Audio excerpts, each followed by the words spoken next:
안녕하십니까.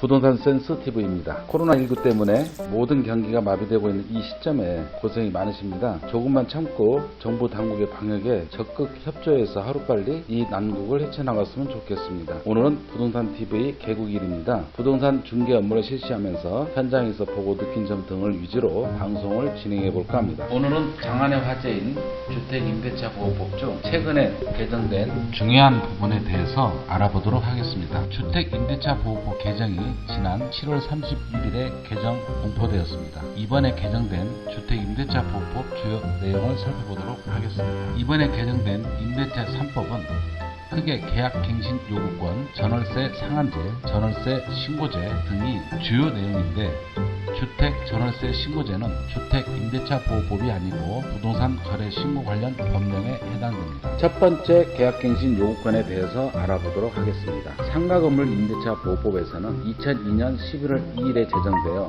지금에 이르기까지 계약갱신 요구권 제도가 있어서 익숙해져 있는데 이번에 개정된 주택임대차보호법에서는 처음 도입하게 되어 생소하거나 익숙하지 않는 것이 사실입니다. 주택임대차보호법의 최단 기간은 2년입니다. 임차인은 2년마다 이사일을 해야 하는 주거 안정을 해친다고 생각하여 개정된 것인데 향후에는 2년 더 살 수 있도록 조치하여 총 4년간 살 수 있도록 하였습니다. 최초 2년을 계약하고 임차인이 계약 만료 6개월부터 계약 만료 1개월 전까지 계약갱신 요구를 하게 된다면 임대인은 거절할 수 없도록 개정되었습니다. 2020년 12월 10일 이후에 최초 계약하거나 갱신된 경우는 6개월에서 2개월 사이에 계약갱신 요구권을 행사해야 합니다. 그리고 좀 더 구체적으로 들어가 보면 기존에는 최초 계약 후 2년이 지난 다음 임대인과 임차인이 아무 말 없이 지나가는 경우 묵시적 갱신이라고 하는데 이 경우 임차인은 동일한 조건으로 2년간 더 살 수 있어서 4년 동안 살 수 있었습니다. 이런 경우에도 최초 계약일로부터 3년 6개월부터 3년 11개월 사이에 계약갱신 요구권을 행사하게 된다면 2년 또다시 연장하여 총 6년간 살 수도 있습니다. 임대인이 주의할 점은 최초 2년 계약 후 반드시 재계약을 작성해야 4년으로 막을 수 있습니다. 계약갱신 요구권을 행사한 후 임차인은 언제든지 나갈 수 있습니다. 단 임대인에게 나간다고 통보한 후 3개월이 되어 효력이 발생하게 되어 있습니다. 이 경우는 묵시적 갱신과 동일합니다. 이번에는 임대인이 계약갱신 요구권을 거절할 수 있는 경우에 대해서 알아보도록 하겠습니다. 첫 번째로 임대인이 계약갱신 요구를 거절하고자 할 때에는 임차인이 이익의 차임에 해당하는 금액에 연체한 사실이 있는 경우입니다. 예를 들어서 월 차임일 경우 2달, 즉 2개월이 밀린 사실이 있었다면 거절할 수 있습니다. 월 차임 2개월은 계속 연달아서 2개월이 밀린 경우가 아니고 띄엄띄엄 있어도 됩니다. 즉 1월달 월세에 밀렸고 2월달에 월세를 잘 냈고 3월달에도 잘 냈고 4월달에 월세를 밀리고 5월달에 월세를 잘 냈었다고 가정하면 1월과 4월에 밀렸던 2개월에 연체한 사실이 있었던 경우가 있었으므로 거절 가능하게 됩니다. 여기서 연체한 사실이 있는 경우라는 것은 법률로 규정되어 있으므로 지금은 밀린 금액이 없다 하더라도 갱신 거절이 가능합니다. 두 번째로 임차인이 거짓 또는 부정한 방법으로 임차한 경우입니다. 거짓 또는 부정한 방법이란 무엇인가 살펴보면 임차인의 신분을 속이는 경우가 대표적인 예가 되겠는데요. 이 실무에서 보면 신분증을 제시하지 않으려고 하시는 분들이 많이 있습니다. 이런 경우가 해당이 되는 경우가 있고요. 주민등록번호라든가 이런 경우 잘못 기재할 수 있도록 이렇게 불러주는 경우 이런 사례가 발생될 수 있고요. 또한 주거 용도로 임대차한 후 하우스방으로 사용한다든가 이런 경우도 갱신 요구를 거절할 수 있습니다. 세 번째로는 임대인과 임차인이 서로 합의하여 임대인이 임차인에게 상당한 보상을 제공한 경우에 가능하겠습니다. 서로 상호 인간적인 도리로 이사비용 등을 충분히 보상한다든가 하며 합의가 완료되면 가능합니다.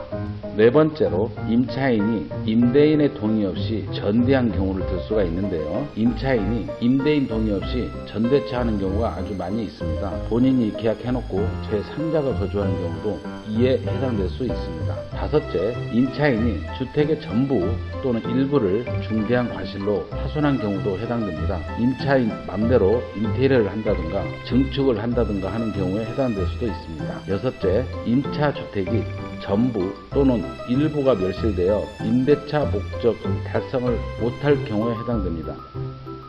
이는 아주 당연한 얘기입니다. 멸실되어 없는데 어떻게 임대차를 하겠습니까? 이런 경우에는 임차인이 계약갱신 요구를 하지 않겠죠? 7번째는 주택의 전부 또는 대부분 철거 또는 재건축하는 경우에는 임대차 계약 체결 당시에 공사 시기, 소요기간 등을 구체적으로 고지를 했다면 갱신 거절이 가능합니다.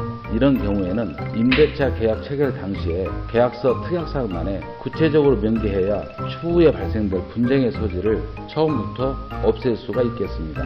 계약 체결 당시에 고지하지 않았어도 계약 갱신 요구를 거절할 수 있는 경우가 있는데요. 첫째는 노후되거나 훼손되거나 또는 멸실되는 등 안전사고가 우려되는 경우에도 갱신 요구를 거절할 수 있습니다. 둘째, 다른 법령에 따른 철거 또는 재개발 재건축이 이루어지는 경우에 해당됩니다. 주거환경정비법에 의한 재개발 재건축 되는 단지들이 해당됩니다. 8번째, 갱신 요구를 거절할 수 있는 경우를 알아보겠습니다. 주택임대차보호법 7월 30일이 개정된 이후에 아주 혼란이 많이 있는 상황인데요. 임대인과 직계전소 또는 직계비속이 실제로 거주하는 경우에 갱신 요구 거절을 할 수 있습니다. 2년 살다가 입주하는 경우에도 계약 체결 단계에서 입주한다는 내용을 특약으로 명기하는 방법도 생각해 보시기 바랍니다. 2년 임차 후 임대인이 주택을 양도하고자 할 경우 매수인이 임차인 인수 조건으로 계약을 체결하거나 또는 매수인이 임차인이 있는 경우 계약 갱신 청구권을 행사한 주택인지 아닌지를 미리 확인해 봐야 하고, 행사하지 않았다면 최소 6개월 이전에 잔금 납부 또는 등기 이전을 완료해야 임차인의 계약갱신 요구를 거절하고 입주할 수 있음을 유의하시기 바랍니다. 한 가지 더 말씀드리면, 주택임대차보호법 3조에 따라 임차인이 주택의 인도와 전입신고를 하지 않았다고 한다면 매수인에게는 대항을 할 수 있는 효력이 언제든지 갱신 거절은 물론 계약 해지도 가능합니다. 마지막으로 9번째로, 임차인의 의무를 현저히 위반하거나 임대차 계속할 수 없는 중대한 사유가 발생될 때 임대차 계약으로 인한 점유권자가 임차인인데 임차인이 선량한 관리자의 주의 의무를 현저히 하지 못했을 경우에 해당될 수도 있습니다. 임대인은 앞에서 임대인 본인 또는 직계전속, 직계전속이라 하면 부모님을 말씀드리는 거죠.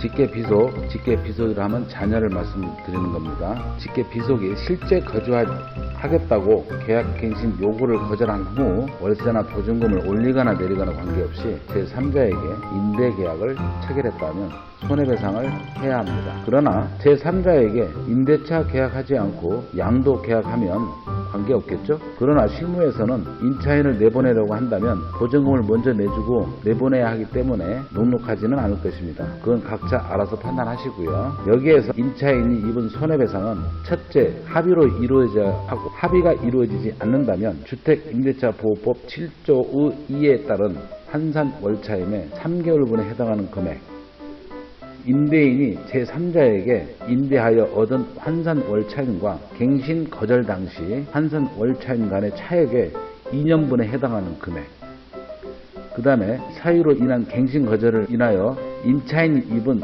손해해 이사비용이나 해당되는데 임차인이 입증을 해야 되겠죠. 이러한 3가지 종류가 해당이 됩니다. 위에서 말한 환산월차임 계산 방법은 다음 기회에 영상으로 올리도록 하겠습니다. 끝으로 전월세 상한제입니다. 전월세 상한제는 계약 갱신 시 임대료 증액 상한을 5% 범위 내로 제한되어 있습니다.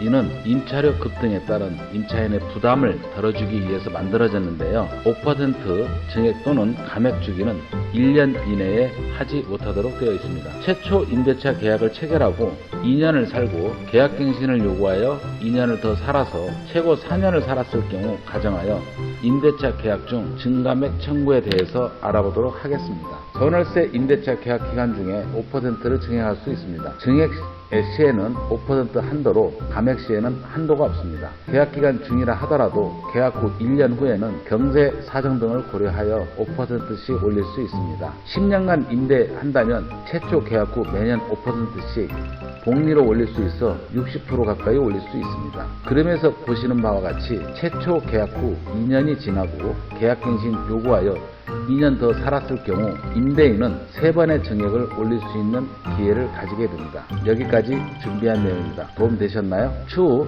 다시 좀 더 자세한 내용으로 다시 인사 올리도록 하겠습니다. 시청해 주셔서 감사합니다. LBA 센스 공인중개사는 국민경제와 함께하도록 노력하고 있습니다.